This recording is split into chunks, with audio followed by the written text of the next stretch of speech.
Bryan's Brain, glad to have you. Sunny day here in Memphis, but about 34 degrees, so that is perfect for me. I love wintertime.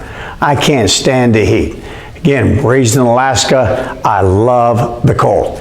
I want to kind of go over with you real quick right off the bat. Before we get to answering, we have some good questions coming this week. And before I delve into those, because they're pretty complex and they're very layered, you know me, I love a good complex question. But before we jump into that, I want to talk about a very important command. A command. It's called down or lie down. I love down. People ask me all the time, Bryan, if you could only train your dog to do 3 things, what would you train them to do? To me, the golden command, for me personally, because my dogs are always off the leash, is come to me when I call you. But besides that, I have to have a good walk. I really like walking with dogs, hiking with dogs, and if I have to have them on a leash, well then I don't want them pulling me everywhere. And then after that, a wonderful down. Why down? Down is a deactivation behavior. When you make your dog sit, your dog is in a half deactivation behavior. Think of it like a light or like a dim switch. When I dim the lights, that's my dog sitting. Its butt is on the ground, the front end is still raised up. But when I make the dog lie down, then the dog fully is deactivated, and that would be like me throwing the lights off in the room, throwing them off. I use it quite often for dogs that are reactive. And we're going to be showing you a video coming up here real shortly with a dog named Scully that we've been working with that was dog reactive. We use down to turn the dog off. And when I say that, what does that really mean? When an animal lies down, any mammal, whether it be myself or you or your dogs or any mammal, when we lie down, the intent behind lying down typically is to rest. It is to be calm. It is to have a moment in which we can refresh our batteries a little bit, especially if you're a predator. As a consequence, when you lie down, your body takes notice of that, and the heart rate lowers, which then lowers the respirations, and which then lowers the adrenaline in the animal. Everything starts to calm. Because after all, if Mother Nature said, hey, you need to fight that thing, attack it, or run from it, that is best done on your feet, not lying down. On your feet, not lying down. So I say that twice there, just to draw emphasis to that point. That's why downing is so great. I cannot tell you how many reactive dogs we work with, and ones I've owned myself personally, and dogs I've worked with in the past, that down was my choice. I remember one day with a large German Shepherd that I owned named Dax. Now Dax was a bodyguard. He was tough. He was just a business-like German Shepherd. And I was throwing the ball for him at a park one day, and I hear over my shoulder, "Get back here now." Now, of course, obviously the golden rule had not been applied to that dog owner because he was not able to call his dog back to him. But when I glanced over my shoulder, I see this big bully breed pressing in on my dog. And I immediately turned to my dog knowing that was going to be a fight and said, "Down." And he lied down. And the bully breed came over and hopped on top of him, stared at him, growled at him, but then walked away. I deactivated my dog. I took my dog out of the fight. Downing is also great for around your home. You want to settle down in the evening. You just had dinner, you want to watch TV, you want to read a book, but your dog, whose biorhythm is the same as the wolf, wants to play. Have you ever noticed that? First thing in the morning, and then about the time you don't want to play any longer yourself. That's when they get going. Welcome to their physiology. Welcome to their eye makeup, where they have more rods than cones, designed to see movement in low light, and hence here we go. We have an animal ready to go in the evening, about the time you want to settle down. So now here comes down for your dog. Make them settle down. And having them lie on the ground is the best way that I know to get that job done. So downing a dog comes with many purposes, not just to have control in your home, control of your dog, but to control the situation. And one last point on that. Think about the perception of the other animal. And I'll talk you through the video that we're going to show in just a moment here with Captain, my own personal dog, and a dog named Scully that's very reactive. But if I, for example, am walking down a sidewalk and I see someone coming with a dog, and I for a moment go, oh no, something doesn't quite look right here. And I'm thinking possible aggression. If that owner suddenly stops and makes their dog lie down, I'm going to relax. I'm just going to be honest with you. I'm going to relax immediately because I know this owner has control of their dog. And guess what? My dog relaxes as well, because when it sees this dog lying down, that means that dog is not ready for fight or flight. This is an animal that is deactivated. And now my dog calms down. I calm down. The attitude that goes down the leash is often the one that comes back. And the whole situation is de-escalated simply because of perception. That animal's lying down, giving way to its owner. I am now relaxed. My dog is giving way to me. Calmness begets calmness. So again, guys, I love downing. Now, before we do, you can barely see him here. I'm going to hop him up here. Bree, hop up here. Let me introduce Elliot to you. Elliot is a dog that we just picked up from the animal shelter less than a week ago. I think about 4 days ago, actually. And we're going to train him to be a service dog for a young lady who is suffering from cerebral palsy. Elliot, once we're finished training, hop around here, Elliot. Don't stand behind me. Black dog, black pants, black floor. You probably have a hard time. Can you see the green collar? You probably had a hard time seeing him there. Elliot, we hope, will complete his training in about 3 or 4 months and be a mobility, stability dog for this girl. And I hope that it will really improve her quality of life. And of course, no doubt, Elliot, we got him from a kill shelter. It's going to definitely save his life and improve his quality of life. So here we go. This is Elliot. He's a 2-year-old lab. We're going to do a little bit of downing with him. We have not done downing with him prior to this little episode. So again, welcome to Facebook Live. New dog, new behavior, and we're going to go into downing. So I'm going to move over here just a little bit. Kara's going to adjust the camera so she can see me. All right, does this look good, Kara? Yep, we're all good. All right, good. Now, one thing about downing, when you teach this to an animal, it's really important that you're very patient about teaching it. I want you to watch how slow I go when I'm first introducing this command. Because again, all mammals lie down. I do, you do, your dog does on their own. But we always have to take things from the perspective of the dog, not us. Out in the wild, when a wolf makes a wolf lie down, makes them, and that's what I'm about to do to Elliot. I'm going to make him lie down. That is known as intra-group control. I'm controlling you.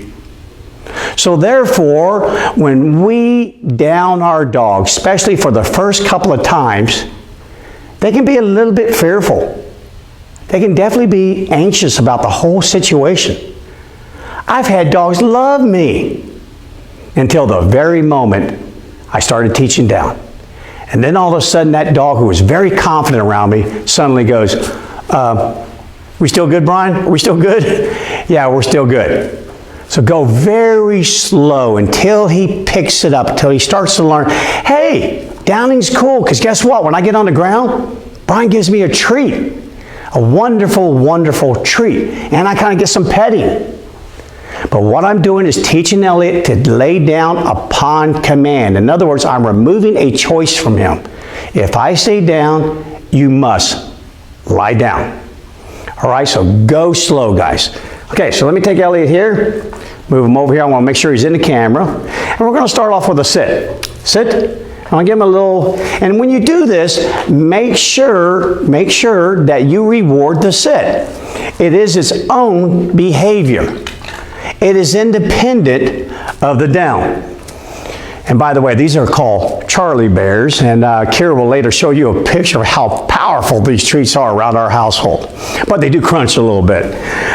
Reward the sit, and then after you've rewarded the sit, and it's its own behavior, then we proceed into the down, its own behavior. Later, we will down the dog straight from all four. If by the time another week goes by, Elliot will be lying down straight from all fours. We can just bypass, just kind of like that, but that was from a sit. He will lay down from all four upon command. But for right now, we're going to make him sit because I got the back half down. Now all I have to do is get the front half down, just like that. So let me get him up here. Elliot, wake up, buddy. All right, so here we go. Sit. Awesome indeed. What a cool dog. You're going to have a very, very cool owner. He's going to have an incredible life. Okay, first step in downing. Here's what I do with these large dogs. I take my leash. I lower it to the ground. I step on it with the foot closest to the dog. Now make sure you pay attention to that part. The foot closest to the dog. That is for my own stability. Otherwise, if you place this foot on the leash, the one that is not closest to the dog, should Elliot suddenly jerk that way, you're the one going to be doing the down, not Elliot. So let's make sure you save a couple of these little Charlie Bears for yourself in case that happens. All right, so here we go again. Why am I putting my foot on the leash? Sit. And that's because I want to use my foot as a fulcrum. I want to create the ability to make him lie down under control. Okay? And he's found a couple crumbs there. Sit.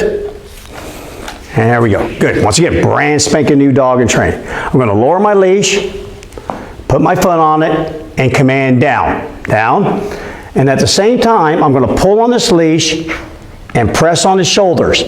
And when he lies down, I'm going to take that little Charlie Bear and I'm going to put it on the ground right between his legs.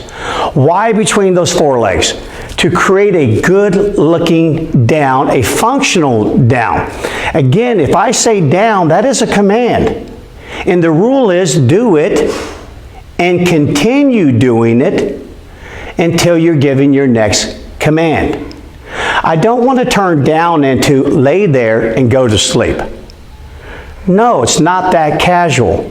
This is a functional behavior. Later, he'll be trained to lay down underneath a table at a restaurant. No one at the restaurant should even know he's there, which means he's going to have to remain awake, paying attention to the next command that his owner will give him. All right, now I'm going to let him up, and I typically will use a word like free. Some people say okay. I really don't care, as long as you're consistent about it. Make sure that that release word is its own command. Let me repeat. I'm going to take him, turn him around here, sit. Create the sit first. Once you have that, reward the sit. Give him a second to chew up his treat. Lower the leash to the ground. Put the foot closest to the dog on it. Give a little bit of space between the foot and the ground. And then start to pull as you say down. Down. And we start to pull. And there we go. And Elliot's a very fast learner, I promise you. It's not always like this. I've had some dogs that took me, kid you not, 5 full minutes to do the very first down. Literally about a half an inch at a time. Be patient with it. And once we teach this, now the rule starts to become, not only do you lie down, but again continue lying down until you're given that next command. Free, free, there we go. And obviously he's kind of getting the idea, or at least the tone of my voice. All right, and then after that, we'll progress to, again, I am fast forwarding. He's not had this training. We'll do what's called a footstep method, in which we'll say down, step on the leash a little bit closer, and it's just kind of taking a shortcut, a little bit of a shortcut. Instead of doing all that pulling, we step on the leash. And then maybe during our next Facebook Live, I'll show you our final step in downing Elliot, in which we use just our hands and then just a hand signal, and finally down. And there he goes. But guys, I'm a couple of weeks away from that, so allow me to be patient with Elliot. I just wanted to show you, this is a great way to start teaching the down command, an incredibly important command. It takes your dog and turns it into a black clump on the floor. And sometimes, guys, we need that. We need that. Okay, now I'm going to have Kira show you a video. And let me kind of preview it. In this video is a dog named Scully. Scully is dog reactive, very dog reactive. Typical type dog that is more or less due to poor genetics, due to improper, thank you Joshua, improper socialization, improper exposure, a lot of impropers. However, I'm going to move back over here to my board. So Kira, I'm going to move over to here. And as a result, Scully has grown in his perception of unfamiliar dogs is that of a threat. And I kind of showed you a video last Facebook Live event of a dog named Willie who has a similar condition. But in this video, Joshua, who is our lead trainer here at Taming the Wild, is handling Scully. And he's making him lie down and focus on him, which is vitally important because a couple things. One, whenever wolves travel anywhere in the world, they go in a single file line. And again, I put this out before. It's not about leadership, it's about the fact of safety. Safety. Out in open tundra, you'll usually find mom or dad in the back. In a thick forest, hilly terrain, mom or dad will typically be in front. Why? Because if I round the corner and there's danger, who is more equipped to deal with it? Me or my offspring? It is vitally important that we create the perception from our dogs that we are very capable of handling any threat that our dog should come across. It's important. Most dogs act out because they feel that we are woefully inept at dealing with the situation. And I always tell people that's not an insult to dog owners. It's the cause of it is their actions versus our inaction. Case in point, Scully's owner walks Scully and he goes rah, rah, rah at a passing dog. And sure enough, those people keep going that way, probably because they live that way. But again, Scully never sees it like that. He goes, yeah, got that thing done by golly, and probably looks at his owner and goes, what the heck? Can you chime in next time? Maybe help out here a little bit? In other words, Scully's up here. So to convince the dog that you should be up there, your first step in that is the ability to make your dog do something. If I can make Scully lie down, then by default, I am more than capable than you, at least, in dealing with that threat. More capable than you. Again, very important that we keep viewing the world from the eyes of a dog, not from us as humans. So in this video, you're going to see Joshua make this dog lie down. The dog will be lying down on the ground. And I'm taking my dog Captain, who's almost 4 years old, a blue heeler, cattle dog, tough as all get out. He is an incredible dog. And I guess because I used him for so many years for reactive dogs, if I give him a loose leash, he'll immediately just start to become aggressive, provocative, trying to pick a fight. And then if I tighten up and say heel, he steps right out of that mode. Pretty cool. I didn't teach that to him. Just kind of learned it on his own. So I love using Captain when I want to pick a fight. When I really want to push the dog to see if the dog has learned and how well they've learned. And by the way, I want to say hi to Chastity. Welcome for being here. Appreciate it. Hi, Jean and Tiffany. Same thing. Welcome, guys, for being here. I really appreciate you guys tuning into Facebook Live. So now we're going to go ahead and roll this video, and I'll talk to you while this video is rolling. So, Kara, if you would, show them that video.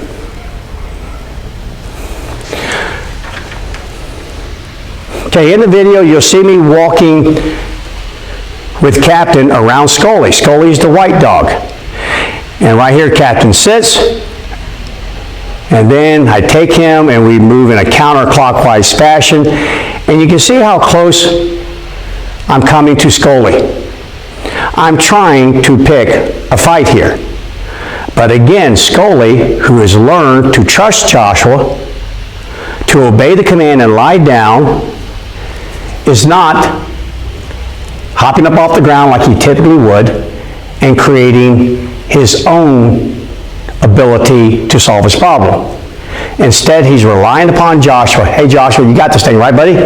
And Joshua, yes, I got it. We're good to go. Trust me. Dog lying down. And by the way, notice that Captain really doesn't pick the fight that I hope that he picks. I really couldn't get him to. Why? Because Scully was lying down. Whereas before this, about a day before this video was shot, Scully was on his feet. And that was a completely different reaction. Because that meant Scully was ready for fight or flight. And Captain, being on that leash, not able to take flight, was ready to fight. But as soon as Scully was made to lie down, there we go. Complete difference on Captain's perception. I'm trying to get Captain to pick a fight, and in the first part of the video, he saw Joshua giving Scully a treat, and he sat on his own and just said, hey, hand me one while you're at it. He was so unconcerned about Scully that he wanted one of those treats. And Scully was so unconcerned about Captain, he was taking the treats. So guys, again, that's how it gets done. Downing is incredible. Incredible. It's a wonderful, wonderful behavior.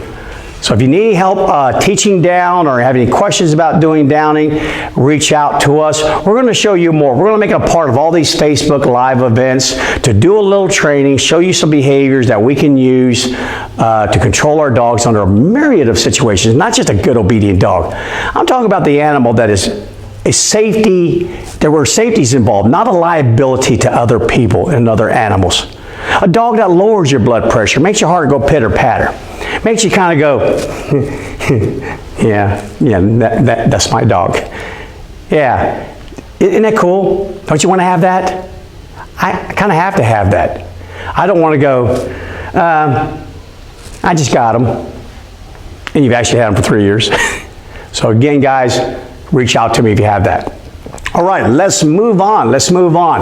The next thing I want to do is start answering a few questions. And we got a couple cool ones that came in during this week. Now, these are fun. First one I got here is from Valerie. And she has 2 questions. These are pretty cool. First of all, why are puppy teeth so sharp? Goodness gracious, look at my hands. I mean, look at this scar tissue. I'm going through this right now. I have a 5-month-old Siberian Husky. Told you about him. His name is Takani. I'll introduce you to him during our next Facebook Live event. But right now, he's kind of one of those dogs where I'm going, I just got him. You ever hear the saying, it's the painter's house that needs the painting? Yeah, I got to do my own training. Probably going to have my staff here, have Josh or someone and say, here, I'm so busy, train my dog. But anyway, I want to introduce you to him. But he has those sharp baby teeth, and he's starting to lose them right about now. But why are these teeth so sharp? For 2 reasons. Number one, by far, the protection of their mother. Pre-1958 in this country, we actually had women die from breastfeeding. The reason why is in the wee hours of the morning, when they're not used to being up at 2 o'clock in the morning, they are breastfeeding their child who does not have those sharp teeth, and suddenly they fall asleep, the breast runs dry, and when that happens, it creates a reverse vacuum, and it pulled the child's oral bacteria into the breast. And unfortunately for some ladies, this led to a septic condition and they died as a result. But Mother Nature knew about this eons ago. And she installed sharp little teeth in those little puppies. And therefore, when her milk starts to run dry and the young cubs suckle harder, they bite down, and Mama goes, get off of me. Now, stop that. So therefore, we don't have that conditioning happening there because of those teeth. And again, and that might be why sometimes you'll hear them referred to as milk teeth. But there's another reason why young dogs have sharp teeth. Right about 4 weeks of age, eyes are starting to open. And now all of a sudden, I kind of know who I'm in this hole with, who I'm in this den with, who I'm in this whelping box with. I've been smelling you guys, feeling you guys for a couple weeks now. But now I can see you. And again, dogs share a global specific behaviors with wolves. That will be a part of my next Facebook Live event to drive this point home. Meaning they still have instinct that is connected directly back to that ancestry. Directly back to it. And even though it is your intent to purchase really good food, whether it be raw food like I mentioned last time, or dry food, your dog has no clue that you are going to be this lifelong benefactor of this marvelous food. Instinct is saying, hey, young mammal, you're in the predator class. And I hate to break it to you, but we predators are governed by the law of limited resources. And that mom's milk you've been drinking, it's about to run permanently dry. And that means you're going to enter into a competition for food with your siblings. A competition. And therefore, we used to observe this, and I have observed this many times. This young cub suddenly, seemingly unprovoked, reach over there and chomp the brother or sister laying right next to it. And then the next one. And then the next one. In other words, what they learn very quickly in the span of a few hours is pain motivates. Pain is a signal. It influences the behavior of the siblings. Therefore, when we climb up out of this hole, crawl over that whelping box, and there's a feed pan with a limited amount of food, or there are adult wolves with a limited amount of food in their stomach, I am going to make sure I get some of that. It'd be no different than if you grew up with 8 brothers and sisters and you loved them. You loved them, you did. But unfortunately, every morning, only one biscuit lands on that little dining room table. Tell you what, no matter how much you love them, within a few days, elbows are going to start to fly. Guys, pain motivates. So that's the second and the deepest reason why they have these sharp little milk teeth. Because, as I told you a while ago, the imprinting period in a dog's life is one of the most important periods. This is where I learned through exploration. This is where I learned by getting feedback. This is where wrong is good. Where right is permanent. It's an incredible time. And they start to use those teeth at an early age as a way of influencing. And then at about 5 months of age, they start to come out and they get replaced with bigger teeth, but a little bit duller, called the adult teeth. So again, Valerie, that's why puppy teeth are so sharp. All right, her next question is, why do dogs like to be petted? Pretty good question. You know, have you actually ever stopped and thought about that? Of course, me being more of a scientist, I kind of approach it from that scientist level, and I'm going, all right, they're social predators. And haptic, meaning touch, signals, facilitate the greater part of learning next to visual. So touching allows me to explore, just like I was talking about, get some feedback. Touch. But this is different. This is being touched completely different. So therefore, I think in a lot of ways, petting is very pleasurable to dogs because dogs don't have the capability of petting them like we do. I mean, how can they get behind those ears that good? I mean, they do it, but they do it with toenails or claws. That hurts. We rub. What about their bellies? Who rubs that? My gosh, we have a dog that, I kid you not, if you even look at her, she rolls over her back and says, here, rub it. It's amazing.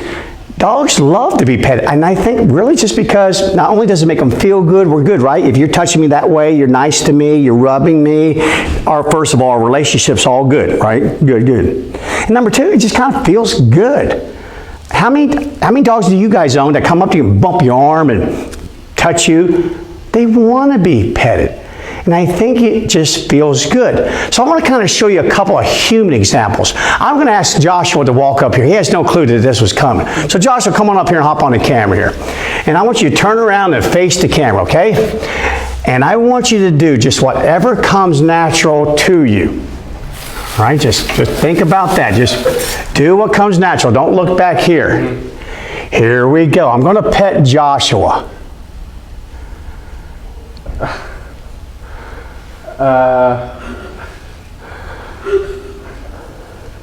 How's that feel, Joshua? Actually feels pretty good, yeah. Yeah, it feels good. He likes that. Yes, he does. I'm petting him. Good boy. What a good Joshua. Indeed. All right. Thank you, Joshua. Now, Kira, come on up here. Oh, yeah. See, here we go, baby. It's called live, and now she knows she can't back out, and I'm getting this look like, are you serious? You're calling me up there? All right. Now, Kira and I, when we first got married, we took a little trip to Belize, and we were lying in a hammock, and we took one of these little selfie photos. The very second that shutter went off, the back of the hammock where our heads were broke, and it slammed straight to the earth. Now, maybe from years and years of martial arts training, I immediately slapped the ground with my right arm, just out of a reflex. I jumped straight up, perfectly fine, but unfortunately, Kira got an injury from that has been permanent. It's never gone away. So she has this little tight spot back here on her back, and I know exactly where it is. And when I dig into there, this is what happens. Right there, she just melts like an old Gumby in a microwave. I've got total control over her. Right here I can say, hey Kira, how handsome am I? And do you love me? And you're going to make dinner tonight, right? I have her at my will. So that's another example of petting. Now, Joshua's hair was pulled back really tight, so you couldn't get the full effect of this petting here. Here we go. Oh, I can tell you guys are just begging for Bryan to come on the show here so I can do this to you. I think we need to do Bryan. Oh, okay. I'm going to get, hey, zoom. You have to zoom in on my goosebumps. Oh my gosh. Okay. I'll give you 2 hours to stop that. That's incredible. Oh, if you guys don't have, I'm trying to talk here. If you don't have one of these, ask Santa Claus for one of these for sure. All right, guys. Now, so there you go. That's kind of like being pet. And here, take that away from me. Take that away. All right, just a little bit of fun on the show there. But hey, I pet my dogs, and I kid you not, their eyes go half closed, and they start to roll over, and they say, okay, go ahead and hit this spot here. So again, Valerie, I think that's the greatest reason why dogs like it. They just feel the same as we do, and they get petted. It's a really cool thing.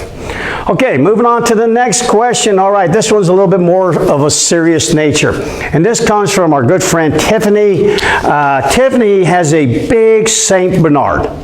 And when I say big, he's not even a year old yet, about to be a year old. And he's already, she says, between 120 and 130 pounds. All right, at some point we get out of the canine species limit right there. We start entering into the hoofed animal type level. But Oliver's a really cool dog. We've done some training with Oliver back when he was not that big. He was way smaller, and he was way cute, and he loved a good pet, and his eyes would just roll in the back of his head. But Oliver's grown up a little bit. Things change. You know, as we mammals mature, things change. I tell everyone the age of Camelot, it only lasts so long. life starts getting serious. And when that happens, we change. We evolve ourselves. And that's kind of what's happening here with Tiffany. She's got good instincts and she's kind of playing some of these things correctly here. But let me kind of walk you through it. And you can tell the question's really long, so I'm not going to read this whole thing, and I hope she'll forgive me for that. I'm just going to pick out what I think is really important here. She says, my dog, my St. Bernard Oliver, is somewhere between 120 and 130 pounds. One of the concerning behaviors we have currently is when any of us come home after being gone, he gets so excited he can hardly control himself. Okay, now we have the bull in the china shop syndrome going on here. Big animal in a house, confined space, usually where a foyer is or a door. This can get to be a little bit scary at moments there. When I get home, he attacks me with light biting and growling and trying to knock me down. And she goes on to talk about this more and more, and about how she takes the brunt of it for her children. Way to go, Mom. You're the thing up front here. Remember, if you open the door and there's something there, that's your job, Mom. You're supposed to lead your offspring into it. So there you go. She's doing a great job with that right off the bat. This happens a lot, guys. I even told them one time in one of our events, I've been growled at by my own dogs, and not in a playful way, in a serious way, because they were not able to identify me. But right now, my young dogs, like Takani, if I open up the door and he's right there, man, he's going crazy. They are. They're happy. They're genuinely happy to see you. Genuinely happy. Wolves do the same thing. It's amazing how they behave when some of these adults come back from a hunt. The young cubs, for them, that signals time to eat. Time to eat. If they had a successful hunt, that's when I get to eat, because I eat pre-digested food or wolf regurgitation from about 5 weeks to about 6 months of age. So from an imprinting standpoint, coming home is a grand thing. Now, whether your dog associates that with time to eat probably doesn't happen all the time because of the timing. I'm sure if you've owned a dog for a while, they know exactly when it's time to eat.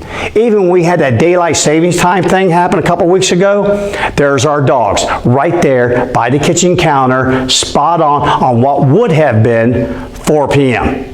They were there. They knew. But in this case here, this is just a young dog, super excited, doesn't know his own size, his own power, and here he comes. The growling at that moment there is play. That is a social greeting. There's a difference in growling. There's a, and then there's a, I just want to play. Play tug of war with the dog sometime and kind of hear that. Listen to dogs and watch them play and hear this growling that they do. Well, you're not a dog. But if you're not a dog and there's no other dog, then I'm going to treat you like a dog. Because I don't know how to treat you like a human, because I've never been a human.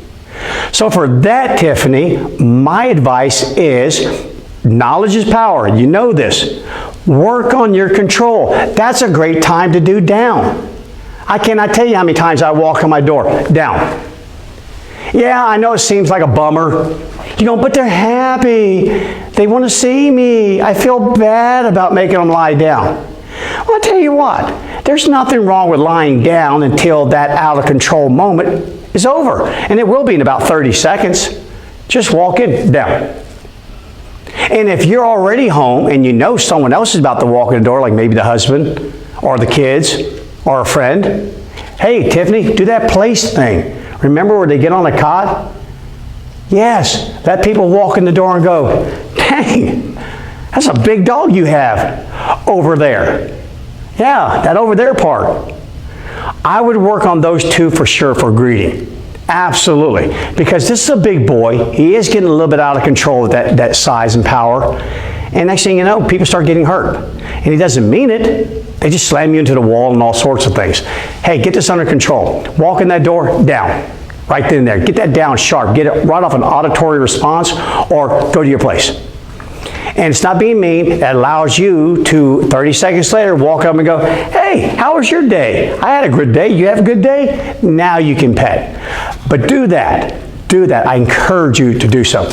All right, now she has another part of her question, okay? Well, we do have a question about the down real quick. Okay. Do you want to address it just as far as how Tell you what, we just got another question about the down, but let me come back to it, okay? Let me come back to it if you allow me to. Let me finish up here with Tiffany.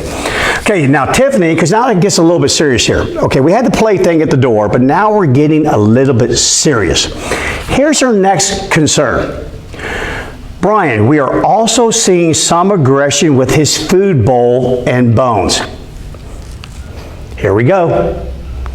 The number one reason for aggression on this planet is competition. Competition. Remember the 8 brothers and sisters? Elbows are going to fly. Remember why my teeth are sharp? Because pain motivates. Why? It's preparation. Preparation to be a predator in the land of limited resources. Here we go. So already now we have a dog approaching a year of age who is sending signals. Stay away from my food. Stay away. So before I answer any further, I'm going to hop real quick onto a video on this big machine here, and I'm going to let you guys see this. And this is a video of wolves in the wild. And here we go. Let me kind of roll it here. Okay, first of all, little warning. Whoever you are, stay away from my food. Stay away from my plate. Okay, now, look at that crescent moon. Look at those ears back. Sending a visual signal. Back off. This is mine. And look what he's using. Teeth. Teeth. Okay, so let me roll this just one more time, just real quick. Pay attention. Teeth. Now those, albeit, are a little flat, but they're powerful jaws. All animals take ownership over a certain spot on a large kill. Your dog is taking ownership over that food bowl. Back off. And if you don't heed what I'm telling you, what I'm showing you, I will make you. Aggression escalates. It's ritualized. If you don't get my signal, if you don't, I will escalate. So all growls outside of play always need to be taken seriously. Seriously. They're there for a reason. They're there to influence your behavior. Back away from my food. Gosh, I wrote a book, The Hammer, Why Dogs Attack Us and How to Prevent It, and I talk about this extensively in that book. Competitive aggression has killed more humans on this planet from dogs than anything else. It is incredibly powerful. So Tiffany, this is a bit of a warning. You ever hear the saying from sailors, red sky in the morning, sailor take warning? This is a pink horizon. A pink horizon. So Tiffany then goes on to say, I'm having trouble with my 4-year-old. Now the 4-year-old is a child. Pestering the dogs.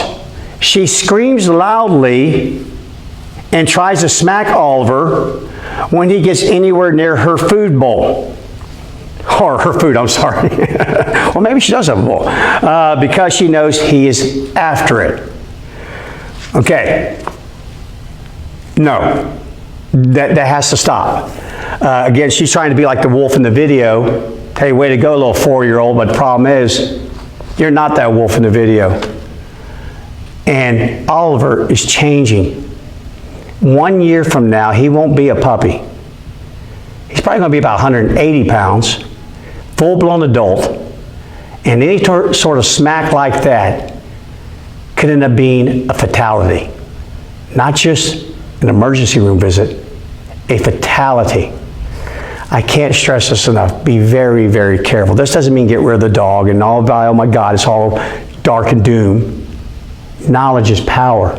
It's power. Pay attention to this. And then it goes on. She also gets in the dog's face. And we've corrected her sternly many times. More stern. See that in the video? Okay? If speaking doesn't get it done, Mom, escalate. Grounded. No iPad. No TV. Escalate. Always, wolves will always use what level of aggression is necessary. What level? The minimum level, to immediately stop the undesired behavior of their competitor or their pack member or their rival and promote the desired behavior. So get that, the minimum level necessary to immediately stop the bad behavior and promote the good behavior. It's influence. If talking sternly isn't getting this thing done, then escalate, please. Do not let your child get in your dog's face, because when you're in that, you're in your dog's critical zone. And should your dog misinterpret that, the attack is going to occur. And kill shots happen in the head. I would never allow my child, if I had a 4-year-old and I did it one time, ever get into the face of a large dog like that, especially one that has growled before, especially if there's any food, bones, toys, or any sort of possession. And it goes on, it says, Oliver has the most patience with her, but he has given her a scary warning when she was playing puppy. So I guess she's crawling around the floor is what my assumption on that, which she does often, and came too close to his food bowl. Bryan, I'm wondering if his coming into puberty has anything to do with it. He'll be a year old in December. Yes, it does. It has a whole lot to do with it. A whole lot. Remember, nature prepares us for life without our parents, without the protective custody of our parents, without the provisions given to us from our parents. It prepares us.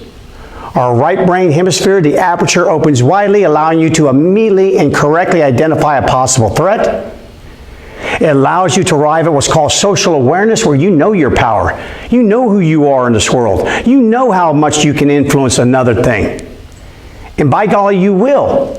In my book, I write about fatalities. 50% of those, it was a family dog. Not the strange dog that ran out of the woods, the family dog. And 50% of those, it was children under the age of 9. The principle of resemblance. So again, Tiffany, not to scare you, but to scare you. These have to end.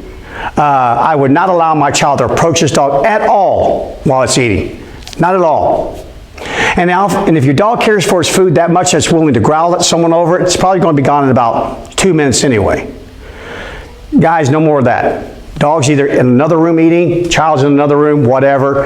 And then also watch out. It'll morph from food into a bone, from a bone into a bed, from a bed into a toy, to a position on the couch. Be careful with children around dogs.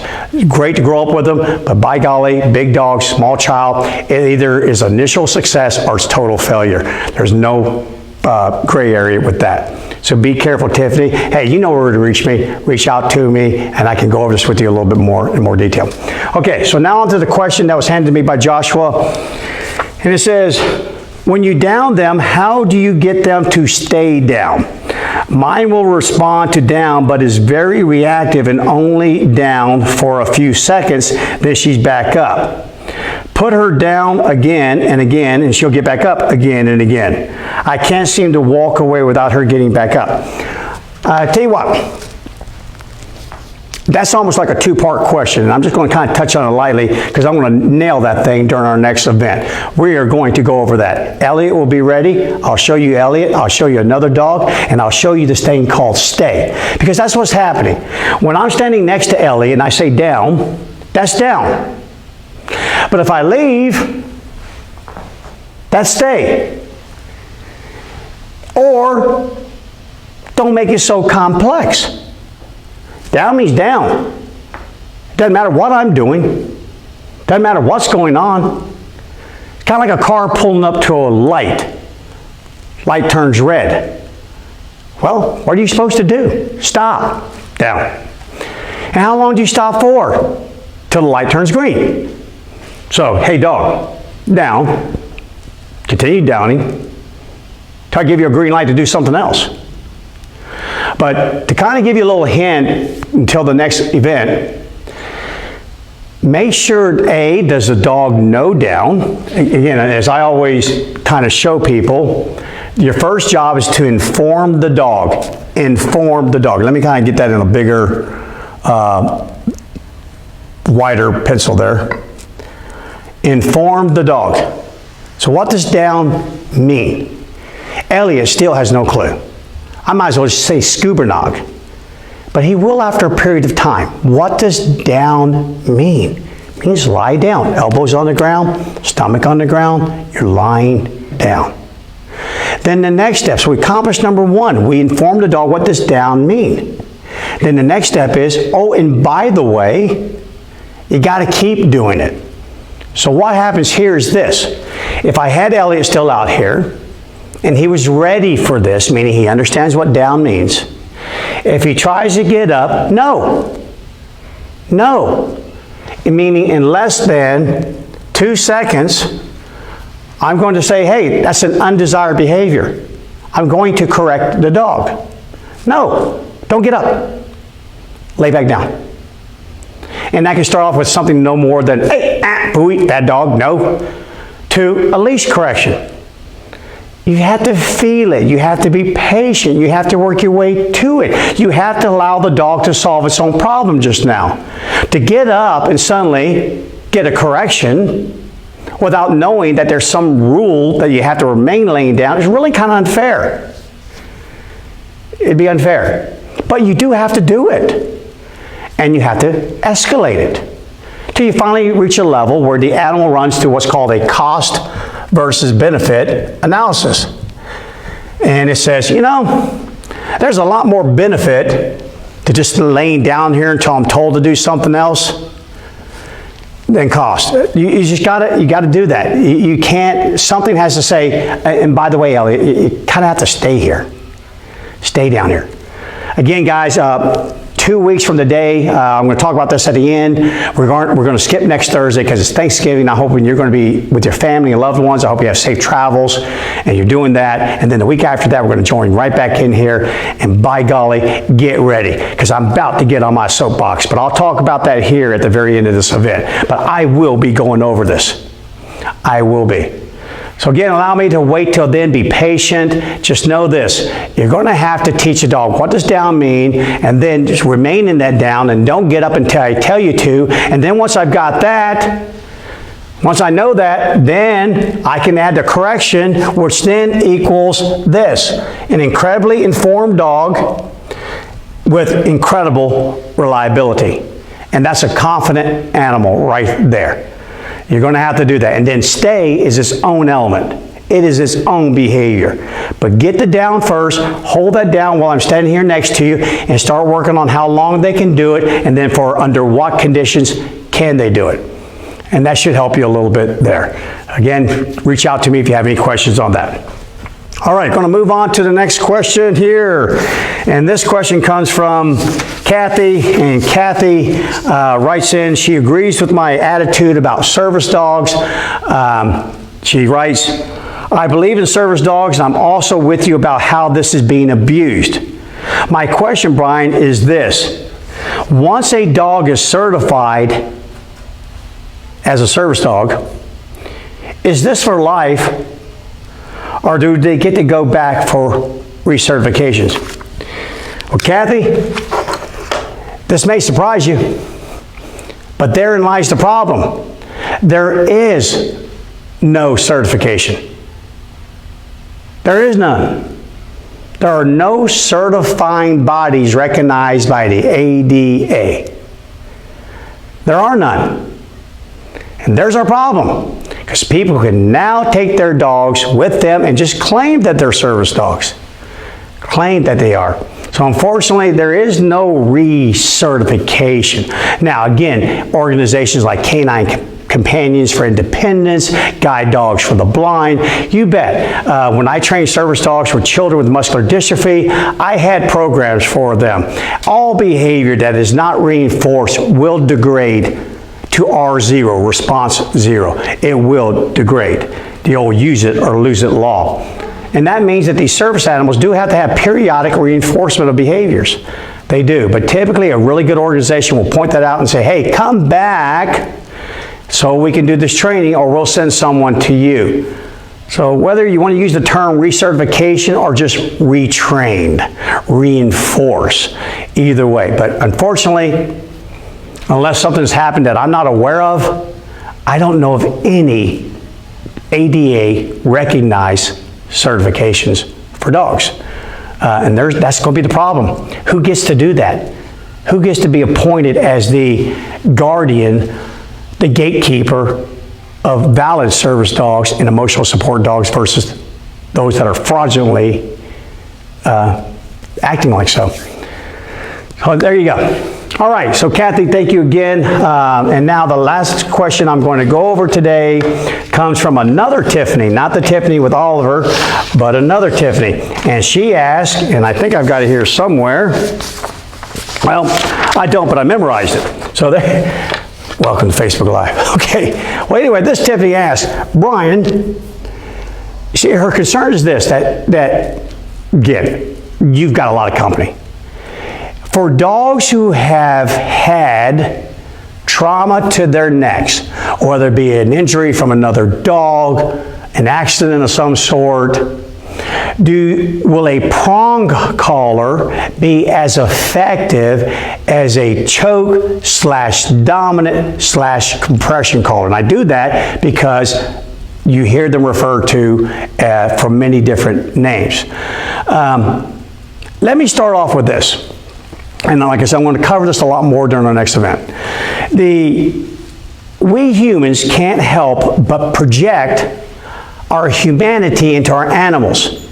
And that's really cool in a lot of ways, but it's devastating, harmful, incredibly ineffective in so many other ways.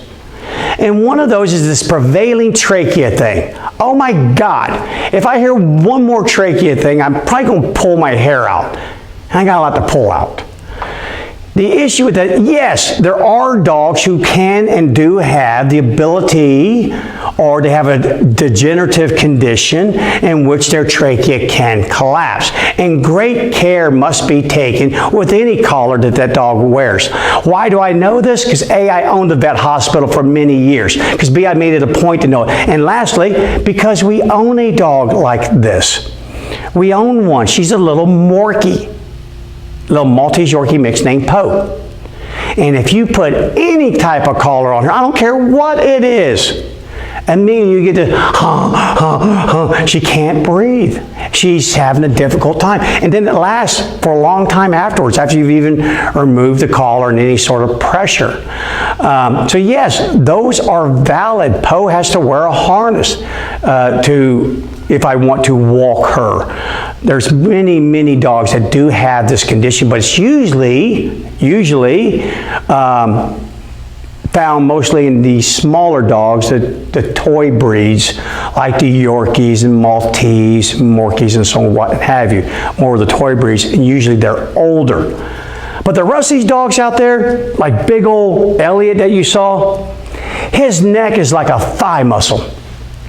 It's a thigh muscle. The average dog has well over 200 plus extra additional muscles surrounding that trachea.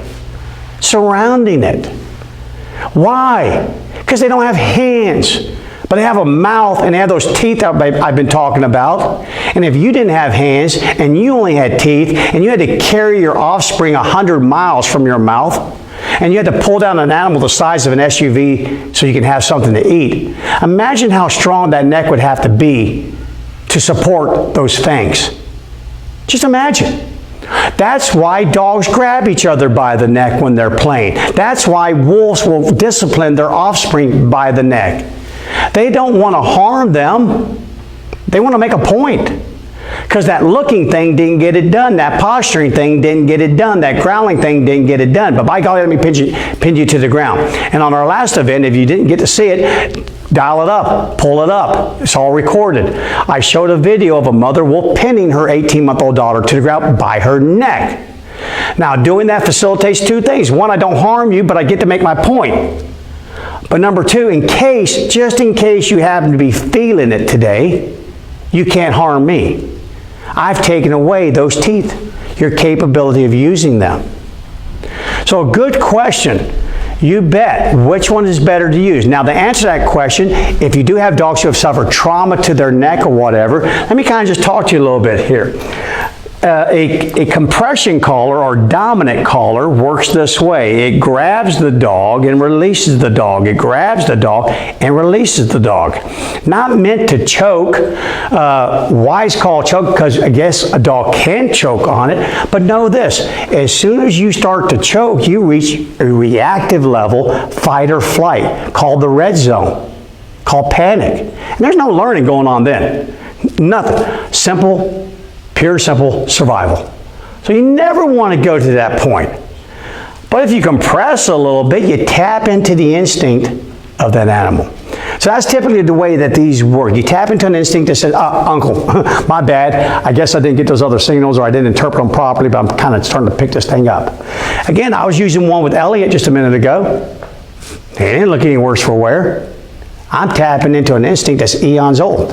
So that's what's called a dominant collar, for those of you who are watching and hearing me recite her question to her.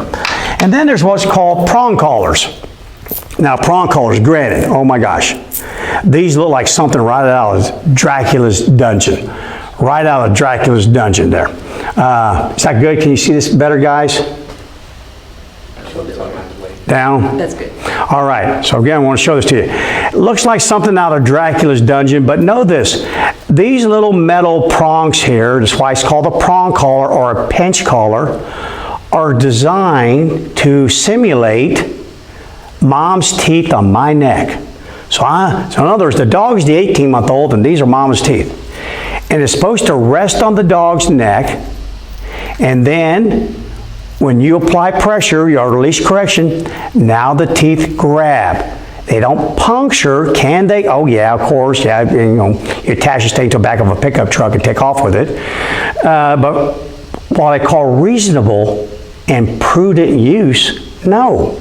It grabs with teeth versus an animal who doesn't have any teeth. It's kind of like gumming the dog. This has teeth. Now, me personally, this is my workhorse collar that I like to use. However, when I have dogs with some issues with their neck, I will go to a prong collar for them. And I love this for locomotion, movement. It's a wonderful collar when I have little bitty human, really big, powerful dog. It just gives a little bit of extra oomph on that control part of the leash to the dog. So I'm a big fan of these, mostly for me personally, for heel motion type work, in which we have physics 101. Two objects in motion, both want to stay in motion. I'm competing with your motion, you're competing with my motion. I need something to make sure I win, and I'm not being drugged by my face down the sidewalk. These, Tiffany, would happen to be a little bit better for any dogs that have suffered any sort of trachea, because this little ring here in the middle, the one right here in the middle, make sure that it can't compress to a point in which we have that kind of problem with the trachea or any sort of choking. These aren't designed to do that. They're designed to simply grab and grab firmly. Typically enough for most dogs to say, okay, I'm good. Can I have that treat now? I'll stop pulling, I promise. There we go. And that's where we all want to be. I want to own a dog that I don't have to do any of this with. My own personal dogs, other than Takani, we all know about him, he's a little puppy, are naked. Even that little Poe I'm talking about. They're naked. They don't have to have anything on because they were trained. They were informed. Then I applied corrections to let them know, hey, by the way, you have to do this. You have to come back to me. It's not a choice. And now I have very informed animals that are very reliable. Now, here's another option for you, Tiffany, especially with dogs who do have these trachea issues. This is a great tool, works really good with our little Morkie, and it's called an electronic collar or a remote training collar, not a shock collar. Now, I wrote a blog recently called Shock Collars, the horror of it all. And Carrie's going to pull that up there on the screen. Hop on our website and please read this blog, because as I write it in, anyone that calls this a shock collar, just pronounce to the whole world, just exclaim to the whole world their ignorance when it comes to the use of this tool, the science behind it. They're ignorant. Because I'm here to tell you right now, you don't have to reach anything close to a shock. In fact, the levels that we typically use for most dogs can't even be felt with the human fingers. And it works like a champ. I mean, my gosh, we walk around with cell phones. People can touch me from across the world. Why can't I touch my dog? Why can't I use electronics to help me touch my dog? Well, this, Tiffany, will not cause any issue to any neck whatsoever, other than the occasional hot spot if someone leaves it on there forever and you have contacts rubbing against the skin. Yeah, that can be an issue. But for the most part, a wonderful option as well. But again, there's rules that have to be applied. You have to inform. And that's the biggest problem with these, and I'm going to talk about these heavily during our next Facebook Live event. But go read my blog and kind of get a feel for the misperception that's out there when people going around calling these shock collars and everything. But to answer your question again, yes, I think the prong collar by far, if there's any concern whatsoever with any sort of trachea issue with the dog, Tiffany, go to a prong or go to a remote training collar and stay away from the dominant collar. Okay, I really hope that helps. Now, guys, we're going to skip next Thursday. That's Thanksgiving. Then we're going to hold a special Facebook Live event. I am going to hop on my soapbox. And I love to get on my soapbox. And I love to get on my soapbox about this topic. There's this prevailing thing out there. I call it a thing, because it's definitely not science, in which we believe that dogs should never be corrected. Oh no, the horror of it all. And while we exclaim that, we don't bother to go look up a valuable statistic called the #1 reason why dogs are in animal shelters, why they are in rescues, is because of abandonment. And why did we have abandonment? Aren't we a dog-loving society? 89 million households owning at least one dog? Because we couldn't stand it. We got sick of being pulled. We got sick of them jumping on us. We got sick of them barking at all hours of the night. And they bit my neighbor. My neighbor sued me. We got fed up and we kicked the dog to the curb because we couldn't manage to control our stinking dogs. Really? Seriously. So All Positive is going to get that thing done. Okay, here you go, Fido. Come, I'll give you a treat. Well, what happens when the treat gets trumped by the other dog, the other person, the squirrel, or whatever? Now what do you do, All Positive? What do you do now? Oh, my dog wants to run to the door and knock over all my guests. Oh, but here, let's ignore that, my guests. Please ignore that. Because that's what we do. We wouldn't dare correct the dog. We're going to ignore that. So yeah, there you go, Oliver, St. Bernard, 120 pounds. Yeah, just hit them like a freight train, baby. They'll just ignore it as they're digging themselves out of the sheetrock and the plaster. Oh, but by golly, let's don't dare make the animal do anything. All right, guys, I write about this. I deal with this. I deal with the aftermath of this. And Kathy, who wrote in a question here, she deals with it too. She's an emergency room nurse. She deals with it. And I'm frankly tired of veterinarians. I love veterinarians. I used to own a vet hospital. I got many in this town I worship. I love them. I even dedicated my first book. One of my dedications was to 2 of them. 2 veterinarians. But there are some out there who think that DVM means God. That DVM allows you, while you're doing a 5-minute exam in a little room, to tell someone, oh, no corrections. Yeah, well, if you're going to give that advice, do me a favor. Get a medical degree while you're at it, so you can see the aftermath of that. You can. All right, guys, so I think I already have stepped on my soapbox, so I'm not going to get there all the way. But that's a preview of coming attractions.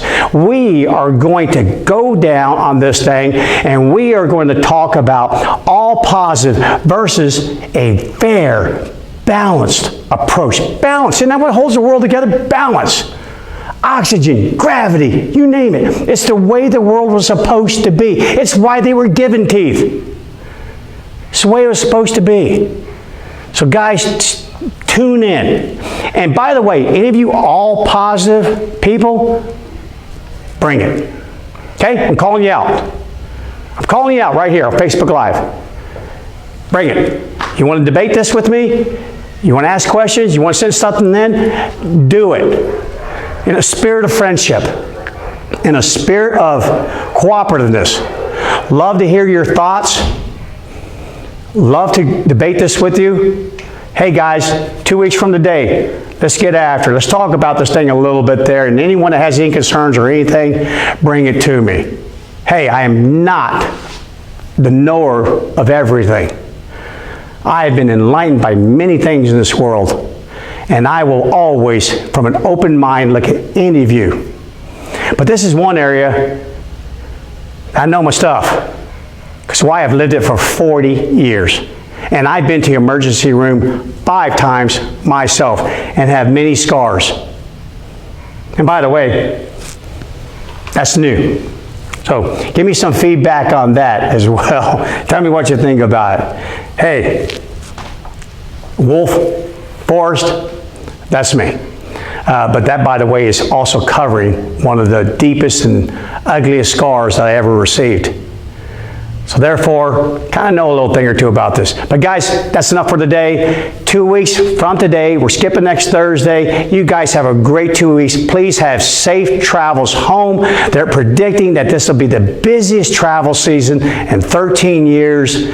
People are in a hurry. Watch out, take your time, and if you take your dog, keep the routine the same. Okay, we'll talk more about that. That's the biggest advice I can give you. Feed them at the same time. Don't give them any turkey. Okay, don't give them any turkey. All right. Okay, guilty. So therefore, just watch that dose. Be careful about giving your dog too much food to eat. Guys, I can't wait to see you again. See you in 2 weeks. Take care.